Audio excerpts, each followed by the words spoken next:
Welcome to Sweet Life Beat Life. We hope this video helps. You start by cleaning and assessing the dent so you can work confidently. Use isopropyl or soap and dry the panel. Once clean, examine thickness and measure the dent to choose technique. You then position a wood block behind the dent if accessible. If not, select a suction tool for pulling. Make sure to wear gloves and eye protection.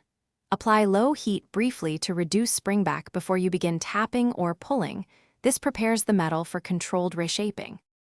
You now focus on controlled reshaping. If you can access the backside, place the wood block and tap with a rubber mallet, starting at the edges and moving inward to avoid overstretching. Once done, switch to suction pulls on small surface dents, using progressively smaller pulls to smooth the center. Make sure to alternate brief heat bursts with cooling periods to keep the metal pliable. This prevents cracking and preserves finish. Check your progress frequently and adjust angle and force as needed to maintain panel contour. You finish by refining the surface. If slight low spots remain, sand very lightly with 800 to 1200 grit, always following grain direction, then polish with a stainless compound to restore luster. Once polished, clean and inspect under angled light to catch any residual dimples.